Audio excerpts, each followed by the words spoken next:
Blood की बात करते हैं। किसकी बात करेंगे हम? सबसे पहले ब्लड की। ब्लड तो सबने देखा होगा। ब्लड के कलर को सबसे पहले लेकर चलते हैं।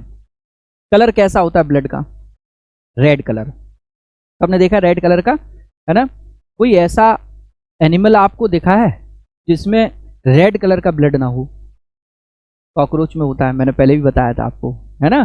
कॉकरोच में रेड कलर का नहीं होता, है ना? ऐसे ही ऑक्टोपस है, उसमें ब्लू कलर का होता है, ठीक है? तो ऐसा नहीं कि रेड कलर का ही ब्लड हो। वो क्यों होता है वो बाद में देखेंगे। फिलहाल आपने ब्लड देखे हैं। ब्लड जो कि मेन पार्ट है हमारे किसका? सर्कुलेटरी सिस्टम का। अब सबसे पहले हमारा क्वेश्चन ये है कि व्हाट इज ब्लड? ब्लड क्या है? हाँ, तो blood is a liquid connective tissue. Blood is a liquid connective tissue. अब ये बताओ हमको कि अगर ये कनेक्टिव टिश्यू है, यानी कि ये टिश्यू है, तो टिश्यू का मतलब क्या होता है?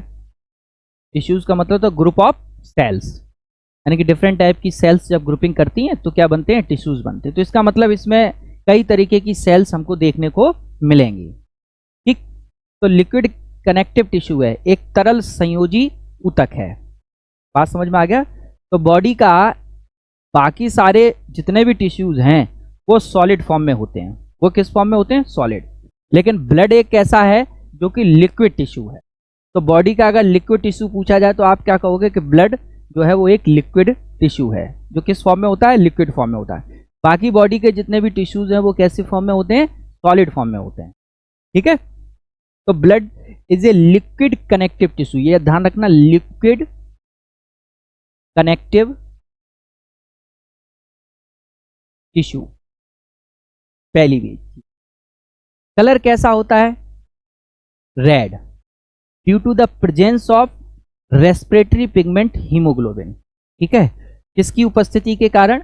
हीमोग्लोबिन की उपस्थिति के कारण जो वर्टिब्रेट्स हैं, ठीक है, उनका ब्लड के कलर, उनका जो ब्लड होता है वो रेड कलर का होता है। कैसे कलर का होता है? रेड कलर का। किसकी प्रेजेंस के कारण? हीमोग्लोबिन की प्रेजेंस के कारण, ठीक है? अब यहां पर क्वेश्चन आता है कि व्हाट इज हीमोग्लोबिन। अगर मैं ये कहूं कि व्हाट इज हीमोग्लोबिन, हीमोग्लोबिन क्या है? तो हीमोग्लोबिन क्या है? तो haemoglobin is a respiratory pigment. क्या है ये? रेस्पिरेटरी पिगमेंट है।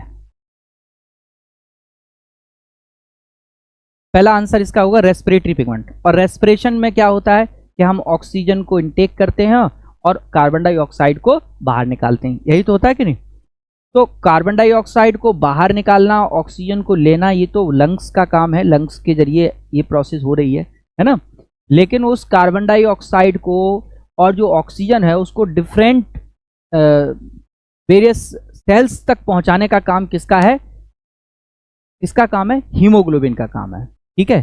ठीक ये उसी तरीके से है जैसे नदी में शिप होता है, नदी में जहाज या नाव होती है, उसी तरीके से हमारे जो नदियां हैं, यानी कि जो हमारे अंदर ब्लड वेसल्स में जो ब्लड बह रहा है, ब्लड पानी हो गया, ठीक है, वेसल्स नदियां हो गई, और उनमें जो सामान को इधर उधर ले जाने का काम करेगा, स्पेशली गैसेस को, गैसेस के एक्सचेंज का काम करेगा, वो कौन करेगा? हीमोग्लोबिन करेगा। विदाउट हीमोग्लोबिन गैसेस का एक्सचेंज जो है वो पॉसिबल नहीं हो पाएगा, है ना? तो इसका जो हीमोग्लोबिन है वो रेस्पिरेटरी पिगमेंट है और इसका फंक्शन क्या होता है? गैसियस एक्सचेंज, ठीक है? गैसियस एक्सचेंज जो है वो किसका काम है? हीमोग्लोबिन का काम है ना? गैसों कौन सी होती हैं? CO2 and O2। इनको डिफरेंट सेल्स तक पहुंचाने का काम जो है वो हीमोग्लोबिन का काम है, ठीक है? तो पहली चीज तो ये रेस्पिरेटरी पिगमेंट है और इसका फंक्शन क्या है? गैसियस एक्सचेंज का है, यानी कि गैसों का परिवहन करता है, गैसों को एक जगह से दूसरी जगह ले जाने का काम जो है वो किसका है? हीमोग्लोबिन का। ये जनरल बात। लेकिन यहाँ पर क्वेश्चन और डीप आए, क्वेश्चन और अंदर से आता है। फिर से क्वेश्चन वही, व्हाट इज हीमोग्लोबिन, ठीक है? तो हीमोग्लोबिन एक कॉन्जुगेटेड प्रोटीन है। कैसी है? कॉन्जुगेटेड प्रोटीन है। कॉन्जुगेटेड प्रोटीन का मतलब होता है एक प्रोटीन जब किसी प्रोस्थेटिक ग्रुप के साथ जुड़ती है तो उसको हम कॉन्जुगेटेड प्रोटीन कहते हैं। ये टाइप्स ऑफ प्रोटीन जब आप पढ़ेंगे तो उसमें मैं बताऊंगा। तो ये भी एक कॉन्जुगेटेड प्रोटीन है जिसमें एक प्रोटीन किसी प्रोस्थेटिक ग्रुप से जुड़ेगी। क्या होता है कि हीमोग्लोबिन में दो पार्ट होते हैं। हीमोग्लोबिन में कितने पार्ट हैं? हीमोग्लोबिन में दो पार्ट हैं, पहला है हीम और दूसरा है ग्लोबिन। दूसरा कौन सा है? ग्लोबिन।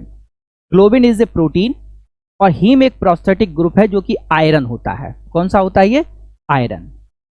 ठीक है, आयरन को हम क्या कहते हैं? Fe। Fe तो Fe से डिनोट करते हैं ना आयरन को। तो आयरन प्लस ग्लोबिन प्रोटीन जब मिलती है तो क्या बनता है? हीमोग्लोबिन। बात समझ में आ गई? तो हीम में एक मेटल पार्ट है, वो क्या है? आयरन है ना, और एक प्रोटीन है, उस प्रोटीन का नाम क्या है? ग्लोबिन प्रोटीन है। बात समझ में आ गया? तो ये ग्लोबिन प्रोटीन जो है वो प्रोस्थेटिक ग्रुप आयरन के साथ जब जुड़ती है तो इसको हम कहेंगे किस तरीके की प्रोटीन? ये कहलाएगी कॉन्जुगेटेड प्रोटीन कहलाएगी। Is that clear? अब बात समझिए, यानी कि अगर आयरन होगा तभी हीमोग्लोबिन बनेगा। अगर बॉडी में आयरन की डेफिशिएंसी है तो हीमोग्लोबिन भी कम हो जाएगा। या डॉक्टर को लगेगा हीमोग्लोबिन कम है तो वो कहेगा आयरन वाली चीजें खाइए, क्योंकि जब आयरन बढ़ेगा तभी हीमोग्लोबिन भी बढ़ेगा।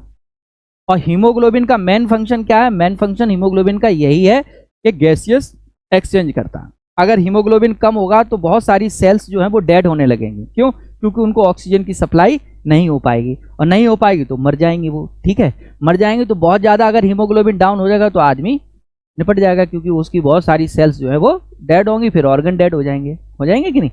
तो इसलिए हीमोग्लोबिन की एक एवरेज अमाउंट जो है वो हमारे ब्लड में होनी चाहिए। वो कितनी होती है नॉर्मली? कि हीमोग्लोबिन जो है वो 11 से 14 मिलीग्राम पर डेसीलीटर। ठीक है, 11 to 40। कंपैरिजन मेल के फीमेल में हीमोग्लोबिन की मात्रा कम होती है, मेल में हीमोग्लोबिन ज़्यादा होता है। ठीक, तो इतना लगभग होना चाहिए, 11 से लेकर 14 मिलीग्राम तक है तो ठीक है, एवरेज है।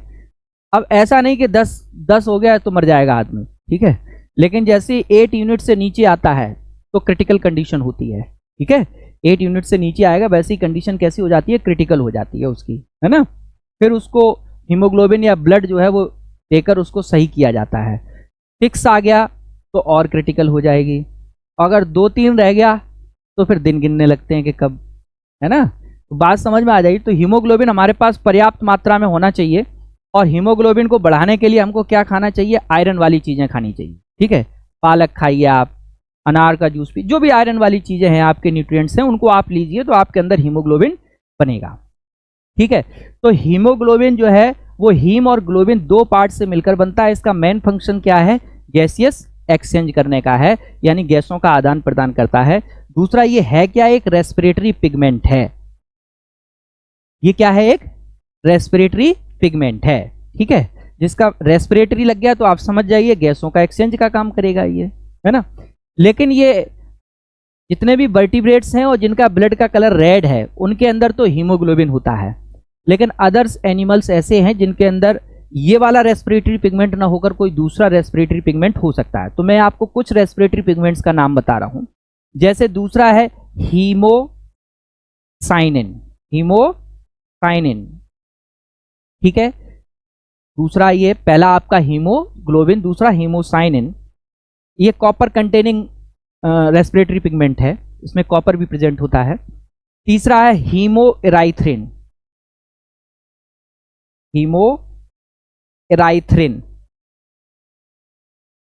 और चौथा है हीमोक्यूनॉन।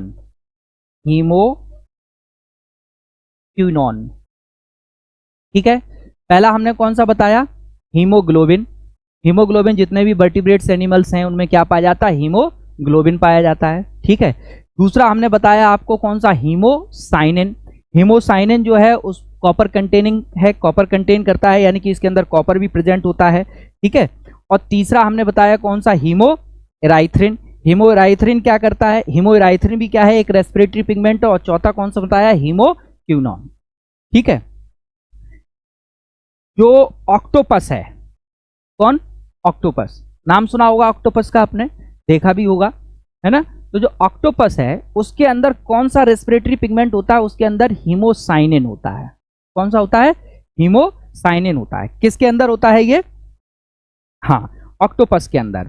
ठीक है, दूसरा इसी तरीके से हीमोएराइथ्रिन है। बहुत सारे लोअर इनवर्टिब्रेट्स एनिमल हैं उसमें हीमोएराइथ्रिन पाया जाता है। ठीक है। अब कॉकरोच की बात करते हैं। कॉकरोच में रेस्पिरेटरी पिगमेंट एब्सेंट होता है। कॉकरोच में रेस्पिरेटरी पिगमेंट एब्सेंट होता है। उसका रीजन क्या है? उसका रीजन ये है कि जो ऑक्सीजन वगैरह है उसमें एक ट्रेक्यूल सिस्टम होता है, ठीक है। तो वहीं से वो ऑक्सीजन को जो है छोटे छोटे पोर्स होते हैं उनसे लेते रहते हैं, तो उन्हें ब्लड में से ऑक्सीजन लेने की जरूरत नहीं होती है। तो इसलिए जो कॉकरोच है उस कॉकरोच में कोई भी रेस्पिरेटरी पिगमेंट नहीं पाया जाता है, ठीक है। ये क्वेश्चन आया है आपका स्टेट में कि कॉकरोच में कौन सा रेस्पिरेटरी पिगमेंट प्रेजेंट होता है, और 3 दिए गए थे और नीचे चौथा ऑप्शन था नन ऑफ दीज। तो कौन सा वाला आंसर हो जाएगा? नन ऑफ दीज, क्योंकि कॉकरोच में रेस्पिरेटरी पिगमेंट नहीं होता है। बात समझ में आ गया? और कोई भी रेस्पिरेटरी पिगमेंट होता नहीं है, इसलिए कॉकरोच के ब्लड का कलर जो है वो कैसा होता है?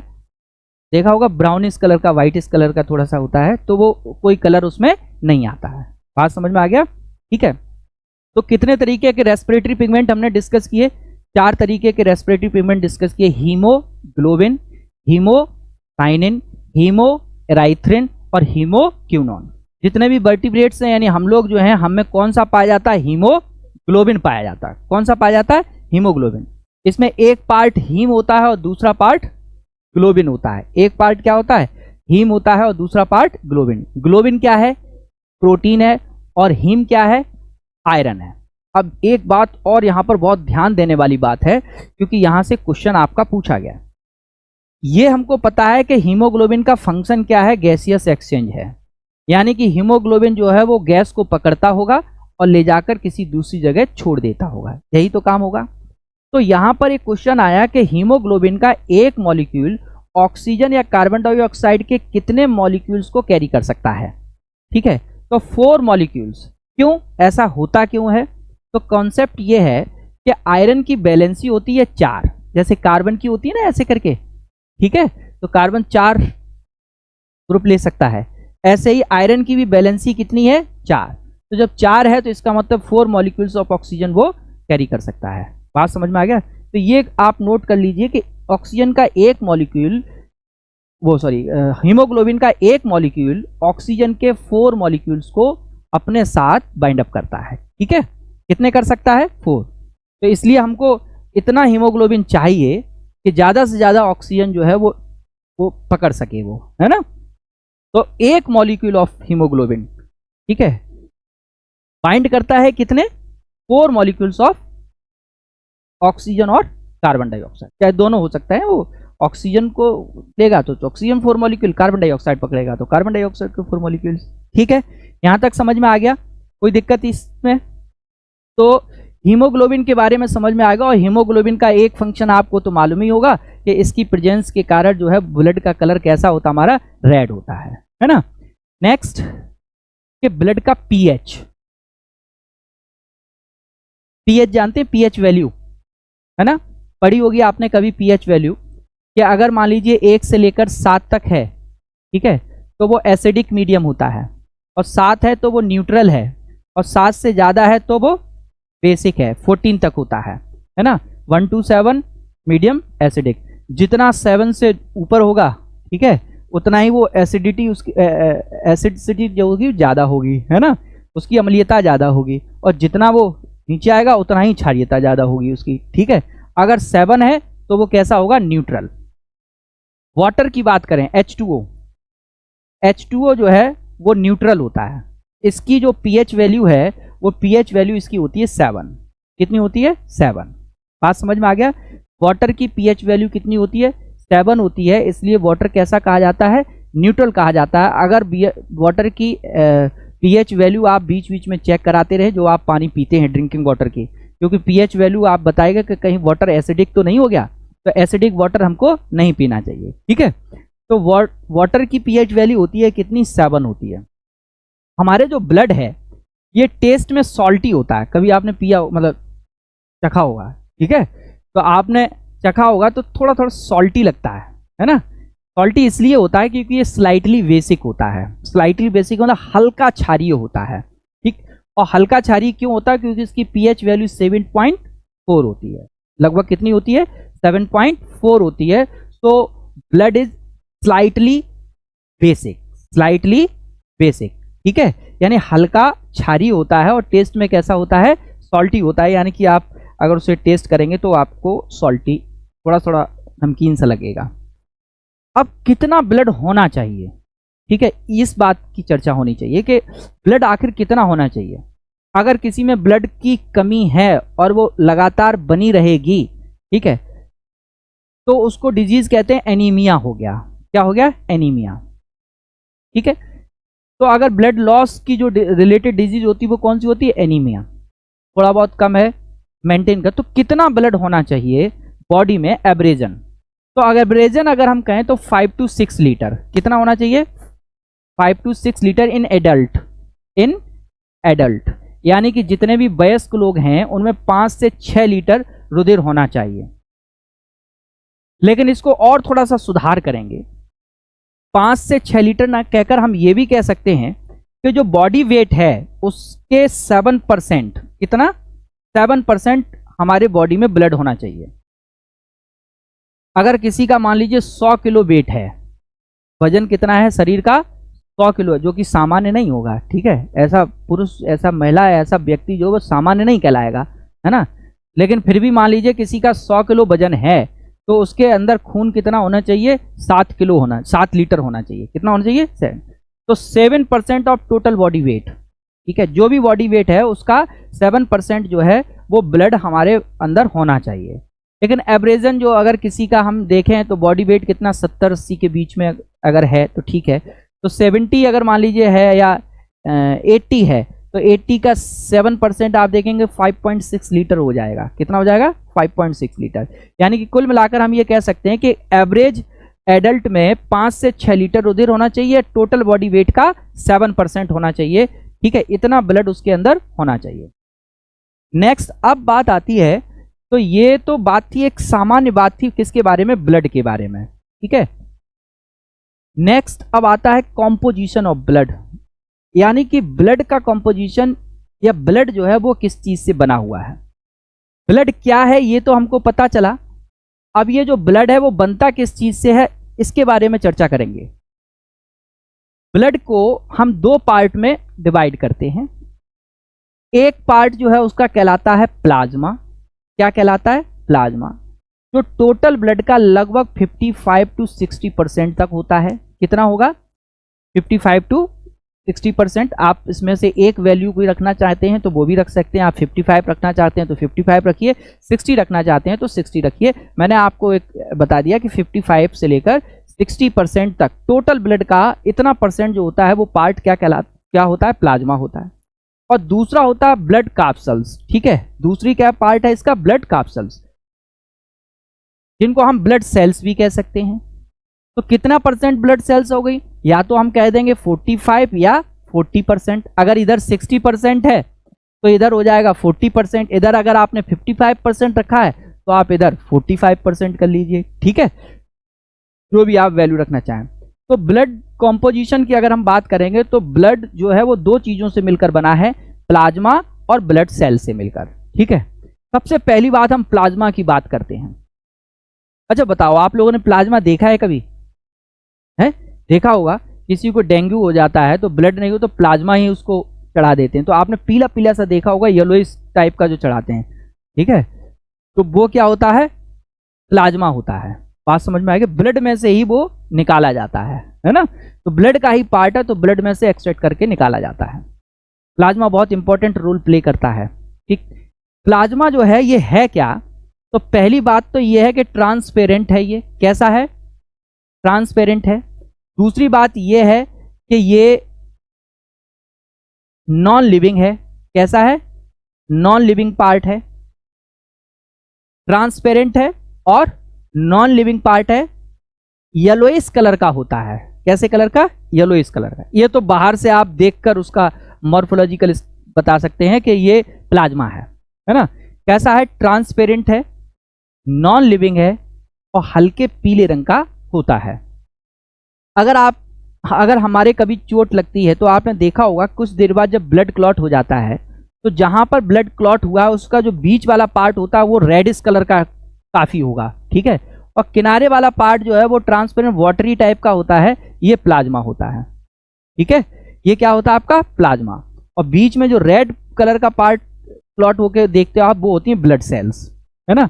आप एक टेस्ट ट्यूब में अगर भरेंगे तो आपको नीचे जो है वो आपका जब क्लॉट होगा तो नीचे वाला पोर्शन जो होगा रेड होगा, और ऊपर वाला पोर्शन जो है वो हल्का वाटरी और येलोइश कलर का होता है, वो क्या कहलाता है, प्लाज्मा कहलाता है। ठीक है, प्लाज्मा जो है ये बना कैसे है, 92% तो इसमें वाटर है। कितना परसेंट वाटर है, इसका मतलब ज्यादातर तो जो प्लाज्मा है वो किससे बना हुआ है, पानी से ही बना हुआ है। 92% तक इसमें क्या होता है, वाटर होता है। लगभग 3 to 5%, कहीं कहीं 8% भी देखेंगे आप, 3 to 5% जो होता है वो प्लाज्मा में प्रोटीन्स होती हैं। वो क्या होती हैं, प्लाज्मा की प्रोटीन है। कितने परसेंट, 3 to 5%। और 1 से 2% तक जो है वो आपका इसमें क्या होता है, अदर वेस्ट प्रोडक्ट्स भी हो सकते हैं, अदर प्रोडक्ट्स भी हो सकते हैं, जिसमें यूरिया हो सकती है, वेस्ट प्रोडक्ट्स भी हो सकते हैं। ठीक, बात समझ में आ गई। हमारे ब्लड में कितने परसेंट यूरिया होती है, तो 40% यूरिया होती है। कितने परसेंट, 40%। अगर किसी के ब्लड में यूरिया की अमाउंट 40% से ज्यादा आ रही है तो इसका मतलब वो उसको एक डिजीज हो सकती है, आर्थराइटिस। कौन सी हो सकती है, आर्थराइटिस। ठीक है, ये डिजीज हो सकती है अगर उसके अंदर यूरिया की वैल्यू जो है, यूरिया की अमाउंट जो है वो 40% से ज्यादा आ रही, किसी में 80% 70% आ रही, तो वो आर्थराइटिस का, जोड़ों में दर्द का शिकार हो सकता है। ठीक है, तो यहां पर मैंने कहा कि 3 से 5% तो क्या होती हैं, प्लाज्मा की प्रोटीन होती हैं, 92% क्या होता है, वाटर होता है, और 1 से 2% अदर वेस्ट प्रोडक्ट हो सकते हैं। अब यहां पर हम सीधे फोकस करेंगे प्लाज्मा प्रोटीन पर। किस पर करेंगे, प्लाज्मा प्रोटीन इंपॉर्टेंट पार्ट है। प्लाज्मा के अंदर कौन कौन सी प्रोटीन होती हैं, उनके क्या यूज है, क्या फंक्शन है उनका, इसके बारे में हम बात करेंगे। तो देखो, there are 4 types of plasma proteins. First one is, पहली प्लाज्मा प्रोटीन जो है उसका नाम है एल्ब्यूमिन। कौन सा, एल्ब्यूमिन। ठीक है, दूसरी प्लाज्मा प्रोटीन है ग्लोब्यूलिन, ग्लोब्यूलिन। तीसरी प्लाज्मा प्रोटीन है फाइब्रिनोजन, फाइब्रिनोजन। और चौथी जो प्लाज्मा प्रोटीन है वो है प्रोथ्रोम्बिन, प्रोथ्रोम्बिन। यहां से क्वेश्चन आया है। ठीक है, ये प्लाज्मा प्रोटीन है। पूछा जाता कौन सी प्लाज्मा प्रोटीन है और कौन सी प्लाज्मा प्रोटीन नहीं है। तो प्लाज्मा प्रोटीन कौन कौन सी नाम बताए मैंने, albumin, globulin, fibrinogen and prothrombin. इनमें से फाइब्रिनोजन और प्रोथ्रोम्बिन जो होती है प्रोटीन, ये इंपॉर्टेंट रोल प्ले करती हैं ब्लड क्लॉटिंग में। किसमें, ब्लड क्लॉट, यानी जो ब्लड हमारा क्लॉट हो जाता है, आपने देखा होगा चोट लगने के 3 से 5 मिनट के अंदर ब्लड जो है वो अपने आप बहना बंद हो जाता है। तो जो ब्लड क्लॉटिंग होती है वो किसकी प्रेजेंस के कारण होती है, फाइब्रिनोजन और प्रोथ्रोम्बिन प्रोटीन के कारण। ठीक है, तो फाइब्रिनोजन और प्रोथ्रोम्बिन प्रोटीन जो होती हैं, these are responsible for blood clotting. किसके लिए रिस्पॉन्सिबल होती है, ब्लड। तो इनका फंक्शन जो है वो क्या है, ब्लड क्लॉटिंग में है। जो एल्ब्यूमिन और ग्लोब्यूलिन है, ये जो प्रोटीन है, ये ऑस्मो रेगुलेशन और एंटीबॉडी फॉर्मेशन, किसके लिए, antibody formation, antibodies formation and osmo regulation. Osmo regulation को हिंदी में कहते हैं परासरण नियंत्रण। क्या कहते हैं, परासरण नियंत्रण, इसमें हेल्प करती हैं। एंटीबॉडीज, यहां से क्वेश्चन पूछा गया है कि एंटीबॉडीज प्रेजेंट होती हैं, तो हम कहेंगे इन प्लाज्मा। कहां प्रेजेंट है, ये प्लाज्मा। ठीक है, एंटीबॉडीज कहां प्रेजेंट होती हैं, प्लाज्मा में। एंटीबॉडीज कहां बनती हैं, प्लाज्मा में बनती हैं। ठीक है, तो प्लाज्मा में 4 तरीके की प्रोटीन होती हैं, एल्ब्यूमिन, ग्लोब्यूलिन, फाइब्रिनोजन और प्रोथ्रोम्बिन, जिसमें से फाइब्रिनोजन और प्रोथ्रोम्बिन जो है ये ब्लड क्लॉटिंग में हेल्प करती हैं। ये किसमें, ब्लड क्लॉटिंग में हेल्प करती हैं। ब्लड क्लॉटिंग यानी रुधिर के स्कंदन में मदद करती हैं, रुधिर के जमने में सहायक होती हैं। ठीक है, और एल्ब्यूमिन और ग्लोब्यूलिन किसमें हेल्प करती हैं, हमारी एंटीबॉडी फॉर्मेशन में, एंटीबॉडी निर्माण में, और दूसरा ऑस्मो रेगुलेशन में। ठीक है, इसके बाद फिर आता है दूसरा पार्ट ब्लड का, वो क्या है? ब्लड सेल्स हैं, ब्लड कैप्सूल्स हैं, ठीक है। और ब्लड सेल्स यहां से इंपॉर्टेंट है, आपको समझनी है कौन कौन सी सेल्स ऐसी हैं जो ब्लड का फॉर्मेशन करती हैं। तो ब्लड का फॉर्मेशन करने के लिए there are mainly three type of cells. पहली सेल कौन सी हैं? पहली है इराइथ्रोसाइट्स। कौन सी हैं? इराइथ्रोसाइट्स। इनको होम्योसाइट्स भी कहते हैं, लेकिन हम अपनी कॉमन लैंग्वेज में इनको आरबीसी शॉर्ट में कहते हैं। क्या कहते हैं? आरबीसी, रेड ब्लड कैप्सूल्स, ठीक है, या रेड ब्लड सेल्स, ठीक। लेकिन इनका जो साइंटिफिक नाम है आरबीसी का, वो क्या कहेंगे? इराइथ्रोसाइट्स। क्या कहेंगे? इराइथ्रोसाइट्स, ठीक है, ERYTHROCYTES, इराइथ्रोसाइट, या इनको कहीं कहीं होम्योसाइट्स भी कह देते हैं, ठीक है। तो इराइथ्रोसाइट्स यानी आरबीसी। दूसरी होती है ल्यूकोसाइट, ल्यूकोसाइट्स, और ल्यूकोसाइट्स को हम कह सकते हैं कॉमनली नोन एज WBC। इनको हम क्या कहते हैं? कॉमनली क्या कहते हैं? इनको हम WBC कहते हैं, ठीक है, व्हाइट ब्लड कैप्सूल्स, यानी कि हिंदी में कहेंगे श्वेत रक्त कणिकाएं, और इनको कहेंगे लाल रुधिर कणिकाएं, ठीक है, या लाल रुधिर कोशिकाएं, और इधर श्वेत रुधिर कोशिकाएं। दो समझ में आ गई कौन कौन सी? बताओ। पहला क्या पार्ट, पहली क्या बताएं? इराइथ्रोसाइट्स, दूसरी ल्यूकोसाइट, और तीसरी होती है थ्रोम्बोसाइट। थ्रोम्बोसाइट्स, थ्रोम्बोसाइट्स को कॉमनली कहते हैं प्लेटलेट्स, प्लेटलेट्स, ठीक है। थ्रोम्बोसाइट्स को हम कॉमनली क्या कहते हैं? प्लेटलेट्स कहते हैं। डेंगू में अक्सर नाम सुना होगा इनका आपको, ठीक है।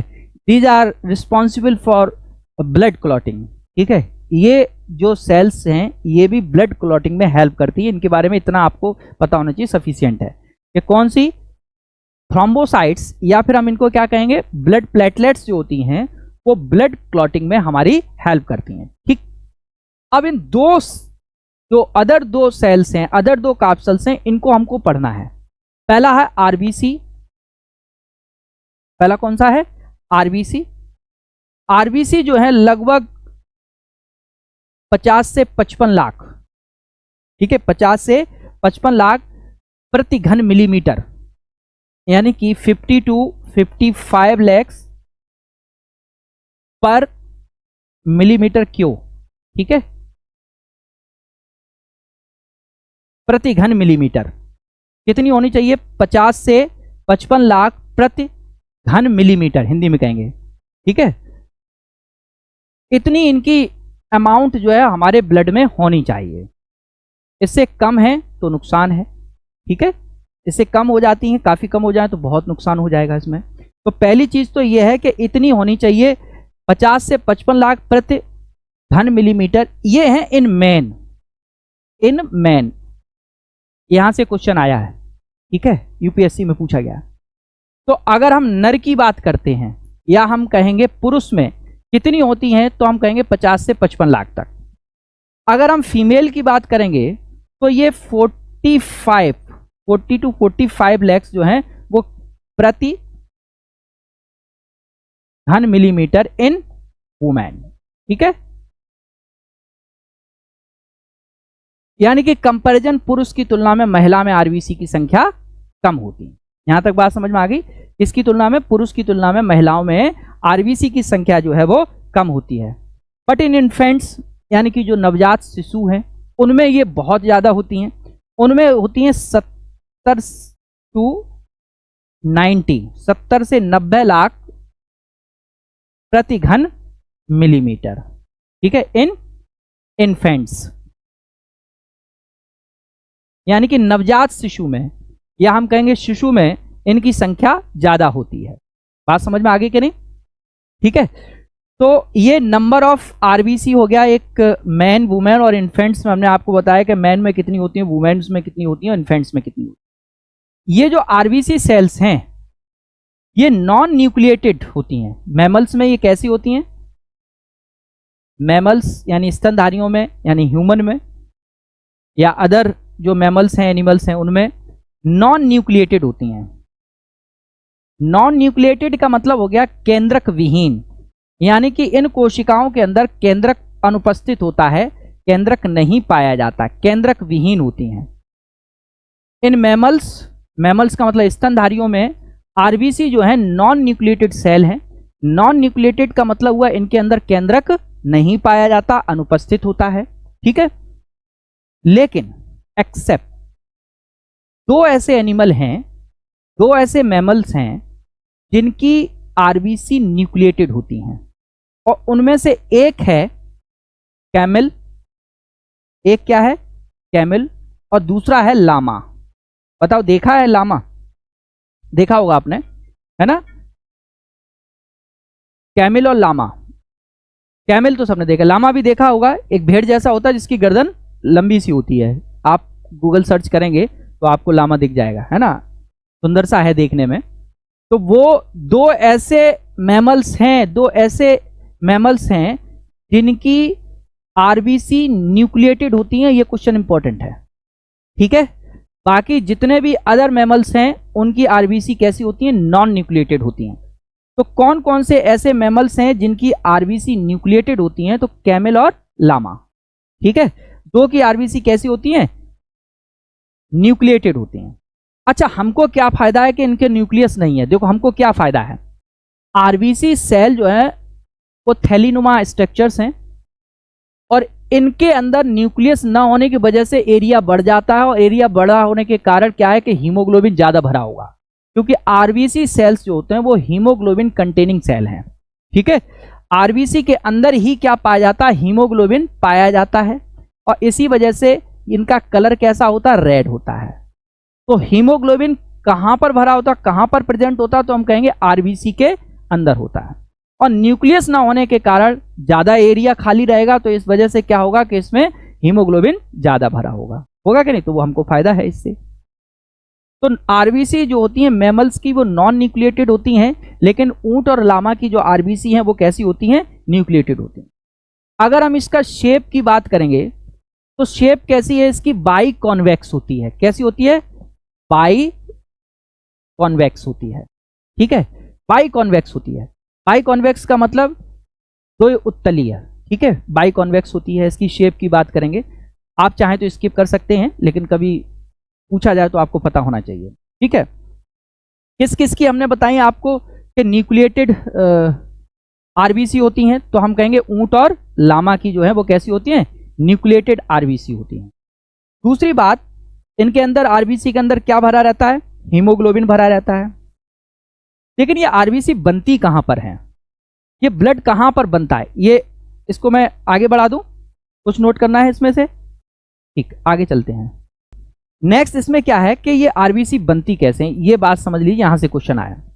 जो हमारी बोन्स हैं, ठीक है, जो बोन्स होती हैं उनमें एक सेमी सॉलिड सब्सटेंस भरा होता है, सेमी सॉलिड सब्सटेंस भरा होता है। किनारों पर जो ये सब्सटेंस है ये थोड़ा थिक होता है, और बीच वाला जो सब्सटेंस है सेंटर वाला वो थोड़ा सा थिन होता है। तो ये जो सेमी सॉलिड सब्सटेंस भरा होता है, जो लोग नॉन वेज खाते होंगे तो मालूम होगा कि हड्डी के अंदर कुछ भरा है, ठीक है। वो टेस्टी होता है और कहते हैं अच्छे न्यूट्रिएंट्स होते हैं, प्रोटीनस होता है काफ़ी, तो ऐसे करके पीते हैं, है ना, समझदार हो। तो जो ऊपर किनारों पर है ये जो इसके अंदर सब्सटेंस भरा है इसको कहते हैं बोन मैरो। इसको हम क्या कहते हैं? बोन मैरो कहते हैं। हिंदी में कहते हैं इसको अस्थि मज्जा। हिंदी में क्या कहते हैं हम इसको? अस्थि मज्जा। अब यहां भी समझा, बोन मैरो भी जो है, अरे इस बात का डिस्कशन शुरू हो गया, तुम खाते हो, तुम खाते हो, ठीक है, कोई खाता कोई नहीं खाता। बोन मैरो जो है, बोन मैरो भी दो तरीके से, ये जो किनारों पर है ये रेड बोन मैरो है। ये कैसा है? रेड बोन मैरो, ठीक है, ये भी रेड बोन मैरो। और जो बीच में होता है ये होता है येलो बोन मैरो, ठीक है, येलो बोन मैरो और रेड बोन। किनारों पर कैसा होता है? रेड बोन मैरो, और बीच में कैसा होता है? येलो। रेड बोन मैरो जो है वो रिस्पॉन्सिबल होता है या फॉर्मेशन करता है आरबीसी का, और प्लेटलेट्स का, और किसका, प्लेटलेट्स का। आरबीसी एंड प्लेटलेट्स जो बनती हैं वो किससे बनती हैं, रेड बोन मैरो से बनती हैं। और डब्ल्यूबीसी का फॉर्मेशन जो होता है वो किससे होता है, येलो बोन मैरो से। तो तीनों तरीके की सेल्स बन गई, यानी ब्लड का फॉर्मेशन जो है वो बोन मैरो से होता है, ठीक है, ये भी कह सकते हैं। और ये जो फॉर्मेशन ऑफ आरबीसी है, प्रोसेस जो है, यानी आरबीसी फॉर्मेशन की जो प्रोसेस है उसको नाम दिया गया हीमोपोइसिस। उसे हम क्या कहते हैं, हीमोपोइसिस। ये क्वेश्चन आया है, ठीक है, ये क्वेश्चन पहले पूछा गया है कि व्हाट इज हीमोपोइसिस। तो हम कहेंगे हीमोपोइसिस क्या है, formation of RBC in bone marrow, ठीक है। और कौन सा बोन मैरो वो होता है, रेड बोन मैरो। तो आरबीसी के फॉर्मेशन की जो क्रिया है उसको क्या कहते हैं, हम हीमोपोइसिस कहते हैं। ये पहले क्वेश्चन पूछा जा चुका है। यहां तक मेरी बात समझ में आ गई। और ये आरबीसी कहां पर फॉर्म हो रही है, रेड बोन मैरो से हो रही है, ठीक है। बोन मैरो क्या है कि हड्डी के अंदर एक सेमी सॉलिड सब्सटेंस भरा रहता है जिसे हम क्या कहते हैं, बोन मैरो कहते हैं। यहां तक मेरी बात समझ में आ गई। तो बोन मैरो जो है वो रिस्पॉन्सिबल है किसके लिए, ब्लड के फॉर्मेशन के लिए, शरीर में रुधिर के बनने के लिए। नेक्स्ट बात, ये हटा दें, इसको नोट कर लीजिए। बोन मैरो कितने तरीके का होता है, दो तरीके का। कौन सा, red bone marrow and yellow bone marrow. Red bone marrow से क्या बनती है, आरबीसी, और येलो बोन मैरो से क्या बनती है। और आरबीसी के फॉर्मेशन को हम क्या कहते हैं, हीमोपोइसिस, ठीक है, हीमोपोइसिस कहते हैं। जैसे जैसे हम प्लेन से हिली एरिया में जाएंगे तो आरबीसी की नंबर बढ़ेगी या घटेगी, आरबीसी की नंबर बढ़ती जाती है, ठीक है, जैसे जैसे हम कहां जाएंगे, हिली एरियाज में जाएंगे, है ना। अच्छा, हटा दें। आरबीसी का जो लाइफ स्पॉन है, लाइफ स्पॉन जो है आरबीसी का वो 120 डेज होता है। कितना, लगभग 100 से 120 दिन। 120 दिन को अगर हम मंथ में कैलकुलेट करें तो लगभग 4 मंथ होंगे, है ना, कि 30 दिनों का अगर मान लें तो 120 दिन यानी 4 मंथ होंगे। तो एक बार जो आरबीसी बन गई वो 4 महीने तक जीवित रहती है, उसके बाद वो मर जाती है। वो क्या हो जाती है, मर जाती है। अब मरी हुई आरबीसी कहां जाती है, तो जो मरी कहां चली जाएगी, प्लीहा, स्प्लीन में, ठीक है, स्प्लीन में चली जाती है। इसीलिए स्प्लीन एक ऑर्गन है, ये कहां पर लगा होता है कि जो आपकी पेनक्रियाज है, इस पेनक्रियाज के ऊपर स्प्लीन ऑर्गन लगा हुआ है ना। और ये जो स्प्लीन है, इस स्प्लीन में चूंकि मरी हुई आरबीसी जो है वो कलेक्ट होती रहती हैं, इसलिए spleen is also called graveyard of RBC. इसको हम किसके नाम से जानते हैं, ग्रेवयार्ड ऑफ आरबीसी। यहां तक बात समझ में आ गया। ग्रेवयार्ड ऑफ आरबीसी किसको कहा जाता है, स्प्लीन को कहा जाता है। इसी को हम ब्लड बैंक भी कहते हैं। बॉडी का ब्लड बैंक भी किसे कहा जाता है, स्प्लीन को कहा जाता है। स्प्लीन में जब ये पहुंचते हैं, डेड आरबीसी पहुंच गई कहां पर, स्प्लीन में, ठीक है। अब वहां पर वो और ज्यादा ब्रेक डाउन हो जाएगा उनका, ठीक है। और ब्रेकडाउन जब होता है आरबीसी का तो एक पिगमेंट बनता है, ये हीमोग्लोबिन एक अदर पिगमेंट में कन्वर्ट होता है जिसे कहते हैं बाइलीरुबिन। क्या कहते हैं, बाइलीरुबिन। और अगर ये ब्लड फ्लो में बाइलीरुबिन की मात्रा बढ़ जाए तो फिर वो लिवर इन्फेक्टेड होता है। क्या हो जाएगा, इन्फेक्टेड, लिवर इन्फेक्टेड हो जाएगा, ठीक है। और बाइलीरुबिन जब बढ़ता है तो उसकी वजह से एक डिजीज कॉज हो सकती है, ज्वाइंडिस। कौन सी, ज्वाइंडिस। तो ज्वाइंडिस जब भी किसी को होती तो आपने देखा होगा जो डॉक्टर है वो बाइलीरुबिन चेक करता है कि बाइलीरुबिन कितना है। तो बाइलीरुबिन अगर बढ़ा है तो इसका मतलब ये हुआ कि उसके अंदर ज्वाइंडिस है। तो उसको कौन सी डिजीज है, ज्वाइंडिस। तो बाइलीरुबिन जब बना कहां से है, बना यहीं से। जब आरबीसी जो है वो ब्रेक डाउन होती हैं तो उसका एक पिगमेंट बनता है बाइलीरुबिन। हीमोग्लोबिन कन्वर्ट इनटू बाइलीरुबिन, ठीक है, क्योंकि आरबीसी में हीमोग्लोबिन भरा हुआ है ना, ठीक। तो मरी हुई आरबीसी कहां कलेक्ट हो रही है, जाकर स्प्लीन में। इसलिए स्प्लीन को क्या कहा गया, ग्रेवयार्ड ऑफ आरबीसी। क्या कहा गया, ग्रेवयार्ड ऑफ आरबीसी, है ना। और दूसरा स्प्लीन का और क्या नाम है, ब्लड बैंक है। यहां तक मेरी बात समझ में आ गई। आरबीसी का जीवन काल कितना होता है, 120 डेज। जैसे जैसे हम पहाड़ी एरिया में जाएंगे आरबीसी की संख्या बढ़ जाती। क्यों बढ़ जाती है, कारण मैंने आपको बताया, ठीक है। दूसरी हमने कहा कि आरबीसी जो है इनके नॉन न्यूक्लिएटेड सेल हैं, लेकिन दो मैमल ऐसे हैं जिनमें ये न्यूक्लिएटेड फॉर्म में होती हैं। वो मैमल कौन से हैं? एक कैमल और लामा। ठीक है, यहां तक बात समझ में आ गई। आरबीसी कितनी होनी चाहिए इन मैन, आरबीसी कितनी होनी चाहिए इन वुमेन, आरबीसी कितनी होती है इन इन्फेंट्स। ठीक है, तीनों में, बच्चों में कितनी होती हैं, महिलाओं में कितनी होती हैं और पुरुषों में कितनी होती हैं, ये हमको यहां पर हमने आपको बताया।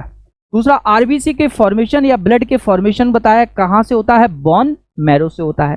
और बोन मैरो में दो पार्ट बताए, एक येलो बोन मैरो और एक रेड बोन। डब्ल्यूबीसी को हम क्या कहते हैं? ल्यूकोसाइट्स। क्या कहते हैं? ल्यूकोसाइट्स।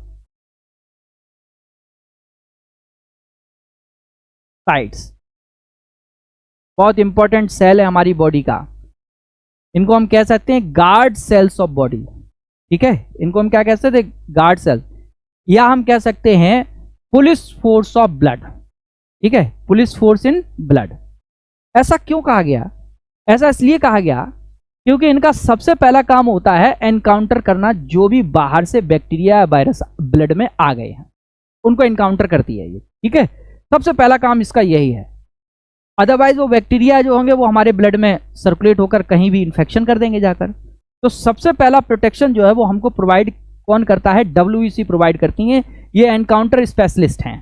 ठीक है, जैसे ही बाहर से आया उन्होंने वहीं पे शूट कर दिया, हटाओ इनको बाहर निकालिए। ठीक है, बाकी काम आगे जो होगा जाकर वो बाकी है, लेकिन सबसे पहले ये फेस करती हैं जो भी बाहर से प्रोटीन, टॉक्सिन्स या जो भी बैक्टीरिया आ जाते हैं, जो भी माइक्रोब्स आ जाते हैं ब्लड में, उनको एनकाउंटर करने का काम किसका है? डब्ल्यूबीसी का।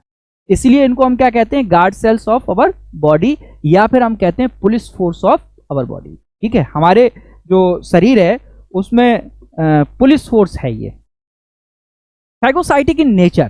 फैगोसाइटिक इन नेचर का मतलब कि बाहर से कोई अगर ऐसी प्रोटीन आ गई तो ये अपने अंदर ही उसको खींच लेती हैं, इसी तरीके से मारती हैं उनको, है ना। तो फाइगोसाइटिक इन नेचर, तो कभी कभी इनको भच्छड़ कोशिकाएं कह देते हैं। फैगोसाइटिक का मतलब हो गया भच्छड़ कोशिका, यानी कि लिया और भच्छड़ कर लिया उसका। नंबर्स इनकी कैसी होती है? अगर अमाउंट देखें तो इनकी लगभग होती है 10,000। ठीक है, कितनी? 10। बहुत कम है कंपैरिजन किसके, है ना, आरबीसी के कंपैरिजन जो है ये बहुत कम है। तो 10,000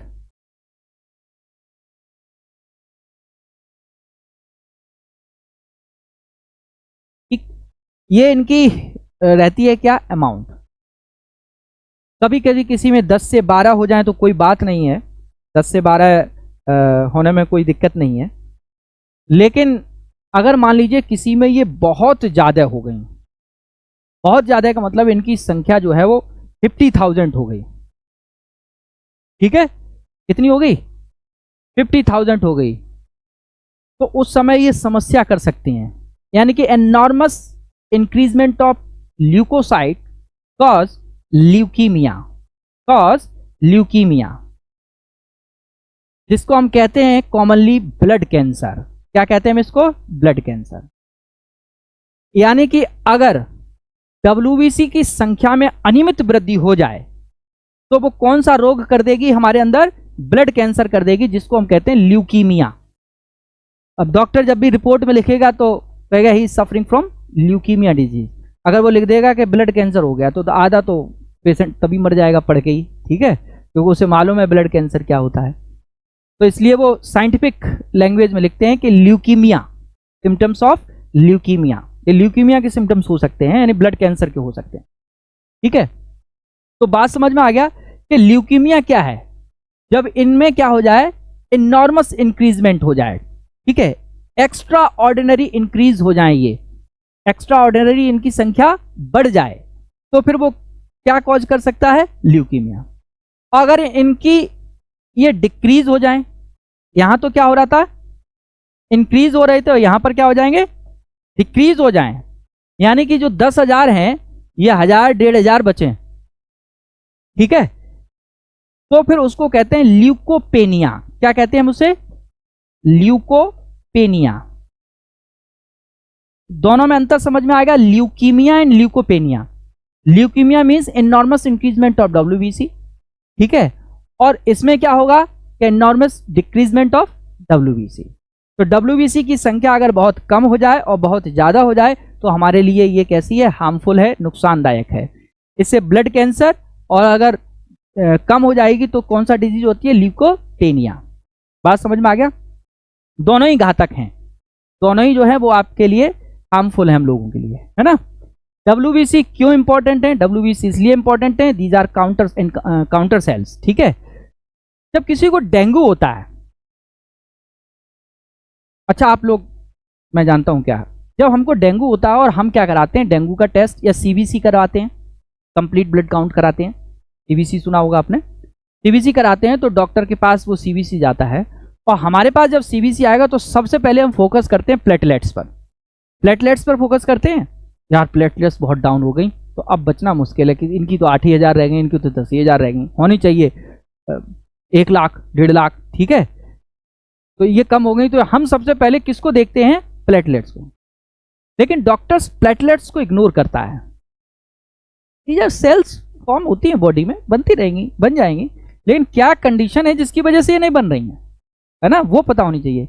डॉक्टर सबसे पहले फोकस करता है कि इनकी जो है वो WBC कितनी है, क्योंकि डॉक्टर को अंदर जो डॉक्टर बैठा हुआ है वो सपोर्ट करेगा तभी तो डॉक्टर कुछ कर पाएगा। तो अंदर वाला डॉक्टर ही अगर बीमार है तो वो हाथ खड़े कर देता है फिर कि भाई तो बचाना मुश्किल है। और अगर वो देखता है कि WBC 4,500-5 हज़ार है ना, तो वो कहता तो कोई दिक्कत नहीं है।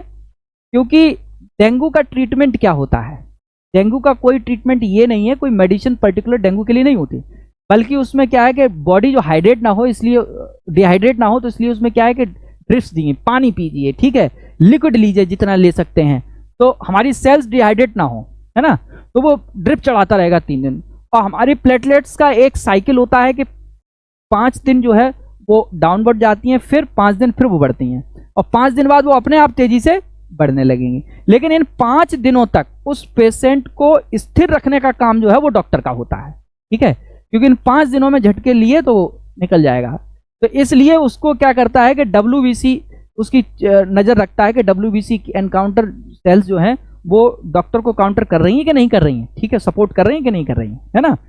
धीरे धीरे जैसे 5 दिन होंगे वो डेंगू बढ़ा तो हम लोग खुश हो जाते हैं, वाह डॉक्टर ने ऐसा ट्रीटमेंट किया। जो डॉक्टर कुछ नहीं करता है, डॉक्टर पानी पिलाता रहता है, खूब ड्रिप चढ़ाइए, उसमें इंजेक्शन विटामिन C लगाइए, कि ये लगाइए, और ज़्यादा डॉक्टर भी जब प्लाज्मा चढ़ाए तो डॉक्टर इसका मतलब जो है वो एक्स्ट्रा सपोर्ट चाहता है अपना ट्रीटमेंट के लिए, है ना।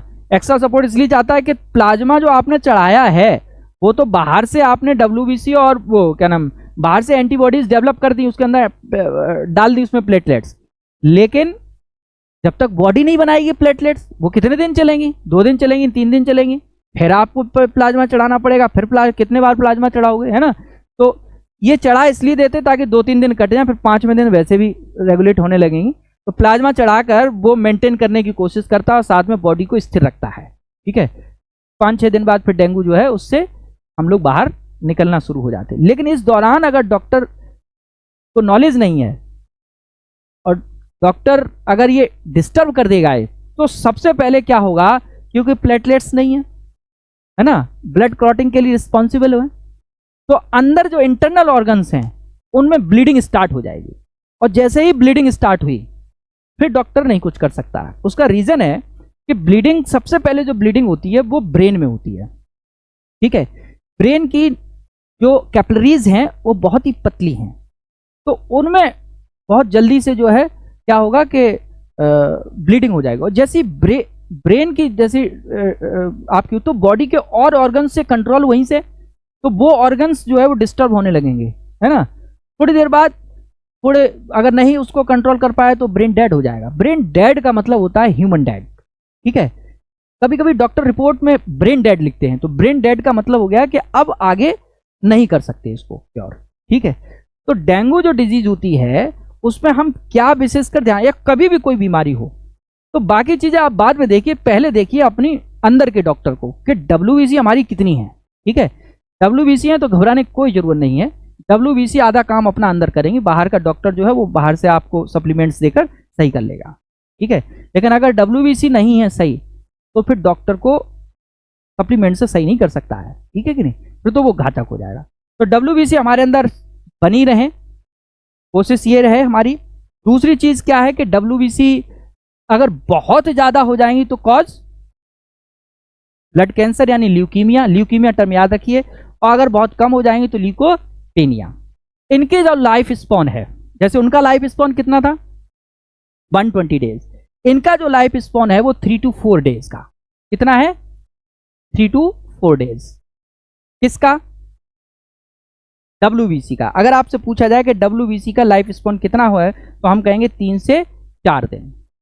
ठीक है, कितना 3 से 4 दिन, कोई दिक्कत यहां पर है ना। अब लास्ट आपकी कौन सी है प्लेटलेट्स, तो अब डाल लीजिए प्लेटलेट्स।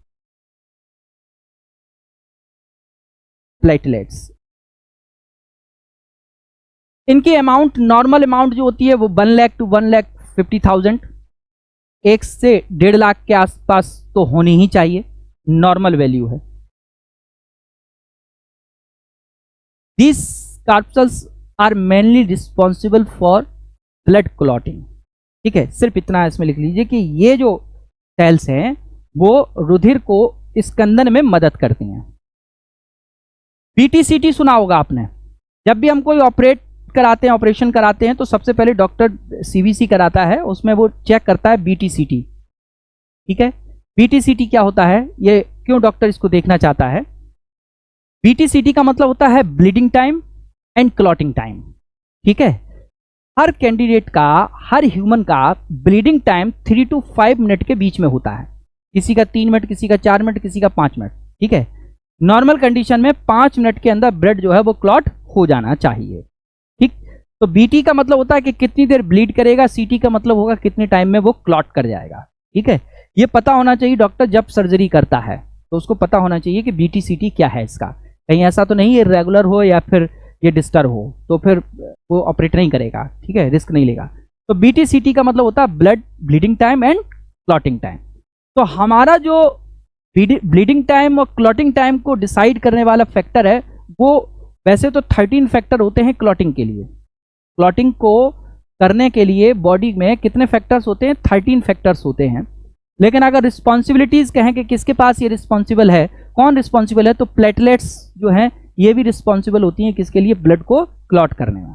वैसे ब्लड क्लॉटिंग के लिए कितने फैक्टर्स, 13 फैक्टर्स होते हैं। कोई भी फैक्टर, बात समझिए, कोई भी 13 फैक्टर में से कोई भी फैक्टर अगर लॉस है हमारी बॉडी में नहीं है तो हमको जो डिजीज कही जाएगी उसको हम कहेंगे हीमोफीलिया। सुनिए आपने कभी, बोलो हीमोफीलिया। हीमोफीलिया में क्या होता है, यही तो होता है, ब्लड बहता रहता है। रॉयल डिजीज कहते हैं, सबसे पहले रॉयल फैमिली में देखा गया था इंग्लैंड में, तो इसलिए इसको रॉयल डिजीज कहते हैं। तो ऐसा नहीं कि इससे रॉयल हो जाते हैं इस डिजीज होने से, है ना। तो रॉयल डिजीज के नाम से भी जानी जाती है हीमोफीलिया। एक जेनेटिक डिजीज है, अगर पेरेंट्स में है तो उसके नेक्स्ट जनरेशन में ये ट्रांसफर हो सकती है, इनहेरिटेड हो सकती है। ठीक है, तो ये हीमोफीलिया जो है इसमें क्या है कि कोई क्लॉटिंग फैक्टर जो होता है वो बॉडी के अंदर लॉस होता है, बॉडी में नहीं होता है। डॉक्टर उसका टेस्ट करके और उस क्लॉटिंग फैक्टर से रिलेटेड जो आर्टिफिशियल इंजेक्शंस हैं वो उसको सजेस्ट करते हैं कि ये इंजेक्शन आप हमेशा अपने पास रखिए, और अपनी सूचना आप अपने जिले के या जो भी सरकारी स्वास्थ्य केंद्र है वहां पर आप अपना पंजीकरण कराइए और अपनी सूचना दीजिए। क्योंकि अगर आपके साथ कभी कोई हादसा हुआ, ठीक है, तो आपका सबसे पहला काम तो यही होगा कि आपके ब्लड को रोका जाए, और रोकने के लिए जरूरी है कि आपके अंदर वो फैक्टर होना चाहिए। तो उस हॉस्पिटल में या सारे जिला चिकित्सालय जितने हैं यहाँ पर एक हीमोफीलिया के जितने भी पेशेंट्स हैं उनका सबका रजिस्ट्रेशन होता है और सबकी जानकारी होती है कि इस जिले में इतने हीमोफीलिया के पेशेंट हैं, उनमें कौन कौन से फैक्टर नहीं, वो फैक्टर जो है वो वहाँ पर प्रेजेंट रहते हैं।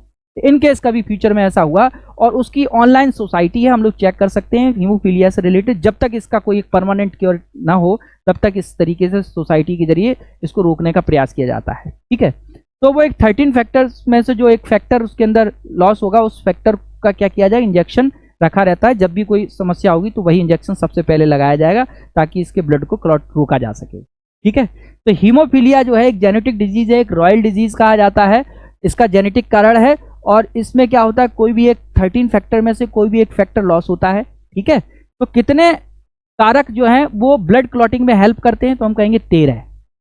कितने, 13 कारक हैं, है ना। यहाँ तक बात समझ में आ गई? देखिए, जब भी हम डॉक्टर के पास जाते हैं तो डॉक्टर जब हमारे ब्लड टेस्ट कराता है तो कुछ चीज़ें लिखता है उस पर, कहता है आप सीबीसी करा लीजिए, ठीक है, वो कहता है आप टीएलसी करा लीजिए, वो कहता है आप डीएलसी करा लीजिए, ठीक है। अगर मान लीजिए किसी को फीवर आ रहा है, सर्दी दे के फीवर आ रहा है, तो किसी पैरासाइट को चेक कराता है कि एमपी करा लीजिए आप, ठीक है। एमपी यानी कि मलेरिया पैरासाइट, जो कि मैंने पहले भी डिस्कस किया था। तो वो आपसे सीबीसी कहता है, तो सीबीसी का मतलब क्या होता है कि कंप्लीट ब्लड काउंट, यानी कि जो भी ब्लड है उसकी कंप्लीट रिपोर्ट दीजिए। और दूसरा टीएलसी और डीएलसी क्या होते हैं? टीएलसी का मतलब होता है टोटल ल्यूकोसाइट काउंट, यानी कि एक बार में आप बता दीजिए कि कितनी ल्यूकोसाइट्स हैं। ल्यूकोसाइट्स का मतलब क्या होता है? डब्ल्यूबीसी। डब्ल्यूबीसी को तो हम कहते हैं ल्यूकोसाइट्स, है ना। ल्यूकोसाइट्स का मतलब क्या होता है? डब्ल्यूबीसी। तो अगर वो टीएलसी करवाता है तो टीएलसी में ये पूछता है कि टोटल ल्यूकोसाइट काउंट क्या है आपकी, यानी कि टोटल डब्ल्यूबीसी कितनी है। तो डॉक्टर जो पैथोलॉजी है वो रिपोर्ट देती है कि हमारी 10,000 है या 4,000 है, जो भी लिख के देती है, ठीक है।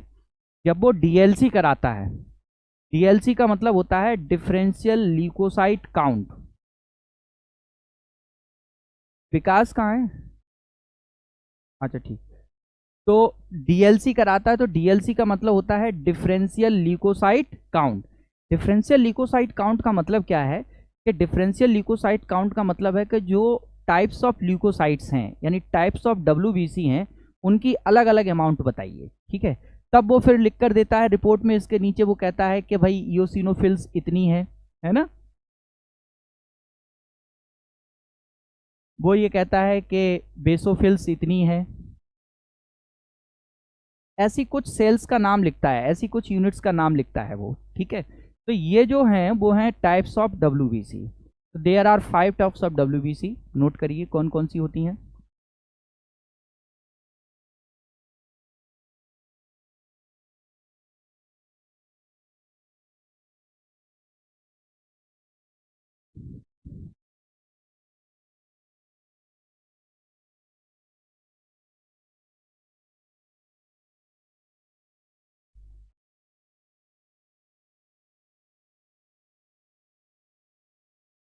सबसे पहली है ईसोनोफिल्स, स्नोफिल्स। इनको हम एसिडोफिल्स भी कह सकते हैं, इन्हीं का नाम होता है एसिडोफिल्स। टाइप्स ऑफ डब्ल्यूबीसी में सबसे पहली है आपकी कौन सी? एसिडोफिल्स। फिल्स का मतलब होता है जो पसंद करता है, ठीक है, लाइक करता है। तो एसिड को जो लाइक करते हैं, एसिड में अपने आप को कलर देते हैं, तो वो क्या कहलाती हैं? आपको स्नोफिल्स कहलाती हैं। बेसोफिल्स का मतलब होता है जो बेसिक नेचर में। न्यूट्रोफिल्स का मतलब होता है जो न्यूट्रल, ठीक है। Monocytes and lymphocytes, these are 5 types of WBC. इनमें से जो ऊपर की 3 हैं ये ग्रेनुलोसाइट डब्ल्यूबीसी बोली जाती हैं।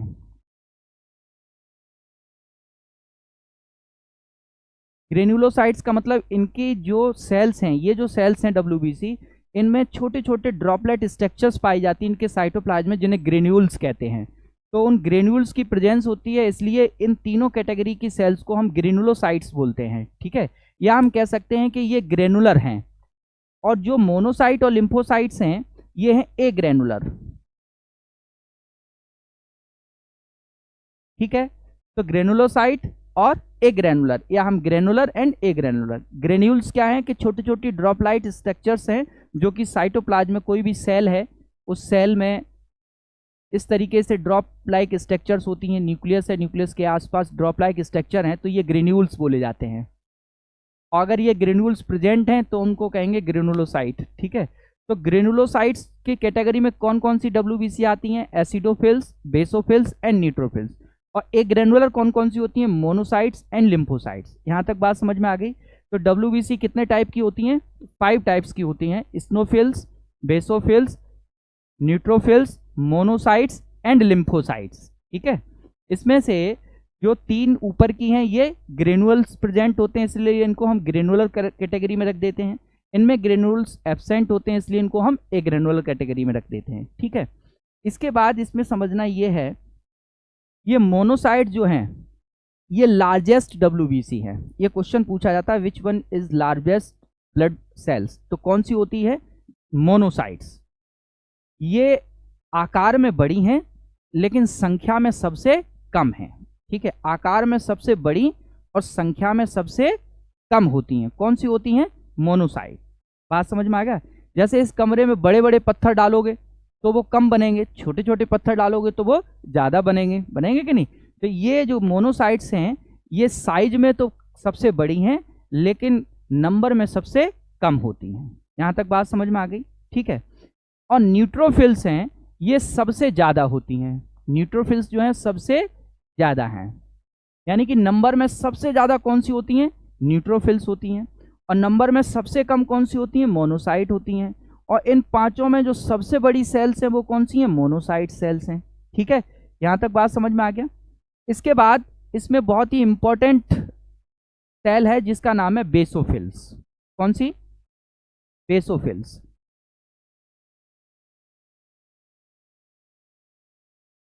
बेसोफिल्स इसलिए इंपॉर्टेंट है कि इससे कुछ प्रोटीन्स का सेक्रीशन होता है। ये सेल्स ऐसी हैं जो क्या करती हैं? कुछ प्रोटीन सेक्रीट करती हैं, जिसमें से एक प्रोटीन का नाम है हेपेरिन। क्या नाम है? हेपेरिन। ये प्रोटीन हमारे जो ब्लड में घुली होती है तो हमारे ब्लड को क्लॉट नहीं होने देती, हमारे ब्लड को क्लॉट नहीं होने देती है। ठीक है, तो क्लॉटिंग नहीं होने देती due to the presence of heparin, and heparin secretes from basophil cells. ठीक है, हेपेरिन कहाँ से सेक्रीट हो रही है?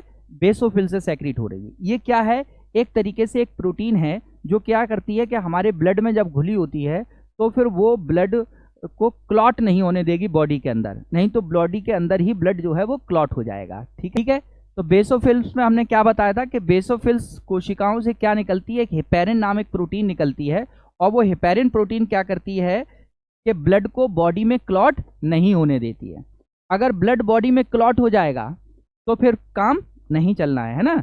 तो बॉडी में ब्लड क्लॉट ना हो इसलिए एक एंटीकोगुलेंट का काम करती है एक प्रोटीन, उसका नाम है हेपेरिन। और वो हेपेरिन सेक्रीट कहाँ से हो रही है? वो हेपेरिन सेक्रीट हो रही है बेसोफिल से। बात क्लियर है? ठीक है, हेपेरिन क्या है? एक एंटीकोगुलेंट है। एंटीकोगुलेंट का मतलब होता है प्रतिस्कंदक, यानी कि जो ब्लड को क्लॉट नहीं होने देता है। क्या नहीं होने देता? ब्लड को क्लॉट नहीं होने देगा, है ना? ये एक एंटीकोगुलेंट की तरह वर्क करता है जो कि हमारे बॉडी में प्रेजेंट होता है। अगर आपसे हम कहें कि हमारी बॉडी में कौन सा एंटीकोगुलेंट प्रेजेंट होता है तो हम कहेंगे हेपेरिन प्रोजेक्ट। और हेपेरिन कहाँ से सेक्रीट होती है? हेपेरिन सेक्रीट होती है बेसोफिल से। Is that clear? बहुत से एनिमल्स ऐसे हैं, जैसे मैंने आपको बताया था मॉस्किटो जब हमको काटता है तो हमारा ब्लड क्लॉट ना हो इसलिए वो क्या करता था? अपना सलाइवा डालता था, और जो सलाइवा है वो भी एक एंटीकोगुलेंट की तरह वर्क करता है। बात समझ में आ गया? ठीक है, जिससे ब्लड क्लॉट नहीं होगा, वो आसानी से उसको सक कर सकता हमारी बॉडी से। ऐसे बहुत सारे ब्लड फ्लूक हैं, जैसे फॉर एग्जांपल लीच की बात करते हैं। लीच जो है, लीच भी ब्लड सक करती है हमारा, या जो भी डोमेस्टिक एनिमल्स हैं उनमें उनसे ब्लड सक कर लेती है, उसका फूड ही ब्लड है। तो जब वो ब्लड सक करेगी तो उसका मतलब उसकी बॉडी में ब्लड स्टोर रहना चाहिए, और स्टोर रहेगा तो हमने कहा कि बॉडी से जैसे ही ब्लड बाहर आएगा क्लॉट हो जाना चाहिए, लेकिन उसकी बॉडी में वो ब्लड क्लॉट नहीं होता है। ऐसा क्या होता है? तो उसकी बॉडी के अंदर भी एक एंटीकोगुलेंट प्रेजेंट होता है, उसकी बॉडी के अंदर भी एक प्रतिस्कंदक प्रोटीन होती है। और जो लीच में प्रतिस्कंदक प्रोटीन होती है वो कौन सी होती है? उसी का नाम होता है हीरुडिन। कौन सा नाम है? हीरुडिन। इसीलिए लीच का जो साइंटिफिक नेम होता है वो हीरुडिनेरिया होता है। क्या नाम होता है उसका? हीरुडिनेरिया। तो हीरुडिन क्या है? ये एक एंटीकोगुलेंट प्रोटीन है जो कि इसकी प्रेजेंट होती है किसमें? लीच के अंदर प्रेजेंट होती है। बात समझ में आ गया? ह्यूमन में कौन सा एंटीकोगुलेंट प्रेजेंट होता है? तो ह्यूमन में हेपेरिन प्रेजेंट होता है। और ये हेपेरिन कहाँ से सेक्रीट होता है? बेसोफिल से सेक्रीट होता है। यहाँ तक बात समझ में आ गई? दूसरी प्रोटीन यहाँ से निकलती है हिस्टामीन। दूसरी कौन सी निकलती है? हिस्टामीन। ये प्रोटीन अगर इसका सेक्रीशन ज़्यादा है, ठीक है, तो हमको फंगल इन्फेक्शन के चांसेस रहते हैं। अगर जब भी आपको कोई दाद खाज खुजली इस तरीके की कोई प्रॉब्लम है, हम डॉक्टर के पास गए, स्किन स्पेशलिस्ट के पास गए, स्किन स्पेशलिस्ट ने क्या कहा? ब्लड चेक कराइए।